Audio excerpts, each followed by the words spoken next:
He always thought he'd seen every shade of cruelty this land could offer. You know, after 40 years out here, you start to think nothing can really shake you anymore. But that morning when Silas Whitmore rode up the North Ridge and saw a woman's head sticking up out of the dirt, her eyes, wide lips caked with blood and dust, buried alive right under my damn sky, yeah, that shook me plenty. It was a scene straight out of the nightmares folks around here try not to talk about, and for a second I just stared, wondering if maybe my mind was playing tricks on me. But she blinked barely, and I felt my blood go cold. The sun was burning high and hard, baking everything out there. When I spotted the strange little mound by the creek bed, I figured it was just another chunk of sandstone shaped by time and wind like everything else around here until my horse started acting nervous. I leaned down, squinted, and there it was, a face, half-covered lips, trembling eyes darting like some trapped animal. I dropped from the saddle so fast I nearly twisted my ankle boots, hitting the earth with a sound that still rings in my head.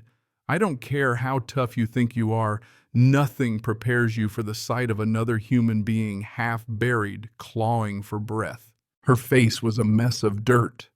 Tears, fear her voice, barely a rasp. "Please, they said you'd never find me." My hands shook as I started clawing away the packed earth, cursing whoever did this, whoever had taken the time to bury her so she couldn't break free, whoever thought this was a warning or maybe just their twisted idea of justice. The dirt was baked hard as stone, and every handful I scraped away felt like trying to buy time in a world already spent. I asked no questions, not yet, because in her eyes I saw hope and something else, something ancient, pain you can't fake, not when you're staring down death. She tried to speak again, but I told her, "Save your strength." Of course she ignored me. "My name's Mercy. Mercy Kane. If you help me, they'll come for you too." You ever hear a warning that sounds more like a prophecy? That was one of those moments. I felt it all the way down in my bones. This wasn't just about helping a stranger anymore. This was about picking a side right then and there. As I dug her out, I started seeing rope burns, bruises. This was deliberate, not random. Someone wanted to send a message. I glanced up, and for a second, I thought I saw something on the hills, a shimmer, maybe riders watching, waiting. But I pushed the thought aside, kept digging, heart pounding, brain racing with questions. Who would do this and why, here on my land? Who the hell was she really? Finally, after what felt like an eternity, I got her free. She collapsed against me, lighter than a bag of sticks, her whole body shaking. I told her I'd get her inside, but she clawed at my shirt. "No, not your house. They know where you live." That's when I really looked into her eyes and realized she wasn't just scared, she was hunted. Who, I asked, barely above a whisper. The Garrett brothers.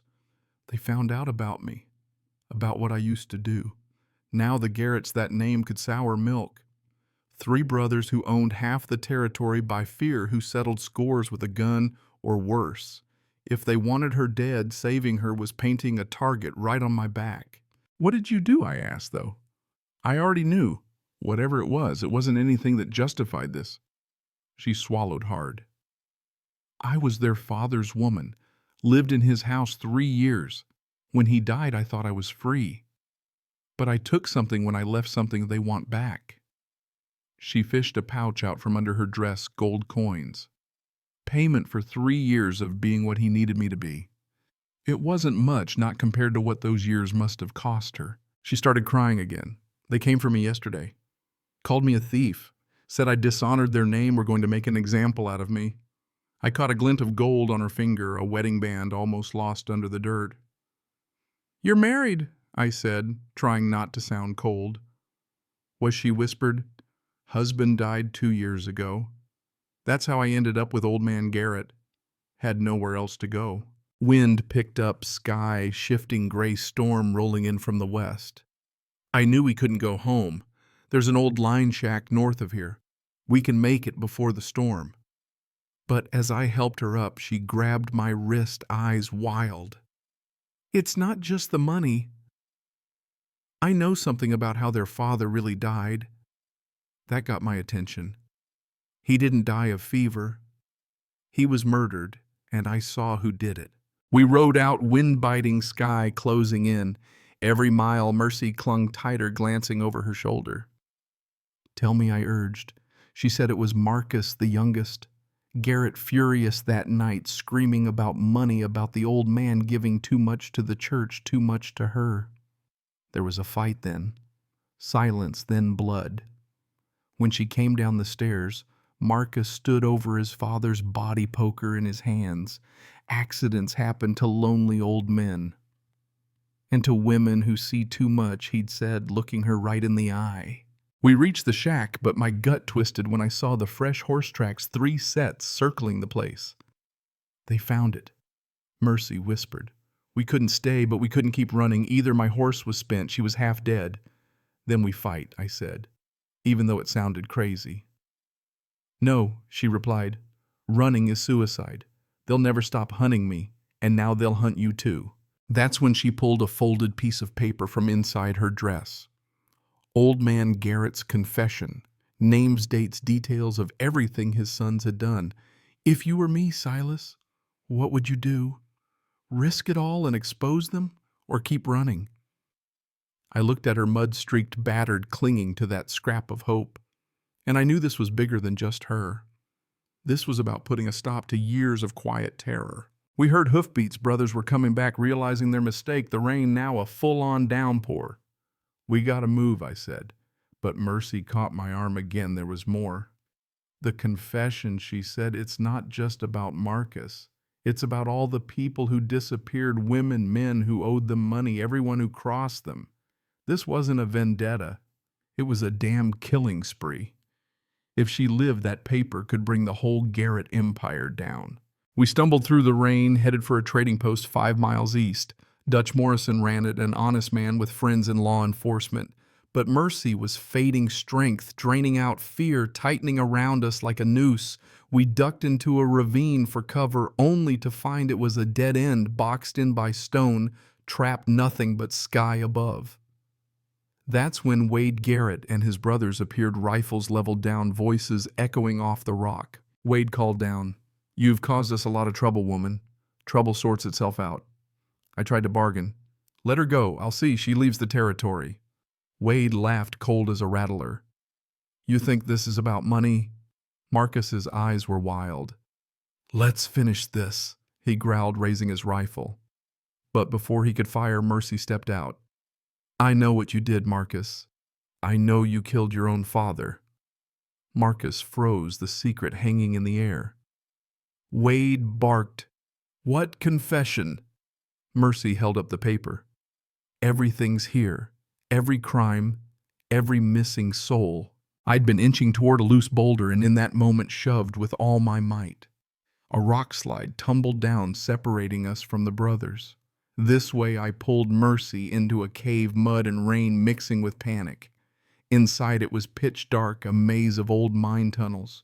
We stumbled through, voices echoing, Mercy's hand locked in mine. Then a silhouette blocked our path. Thomas Garrett. The youngest gun pointed our way. "Into the line," he said, voice cold. "My brothers are behind you. Don't even think of running." Mercy stepped up, bold as brass. "You weren't there when your father died, were you?" "Thomas Marcus killed him. I saw it. It's in this confession. Read it."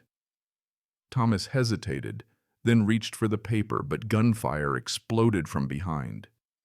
Marcus had arrived, shot Thomas right there, cold as ice. "Always was too soft," Marcus sneered. "It's too." Wade yelled, "You didn't have to do that, Marcus. He was family.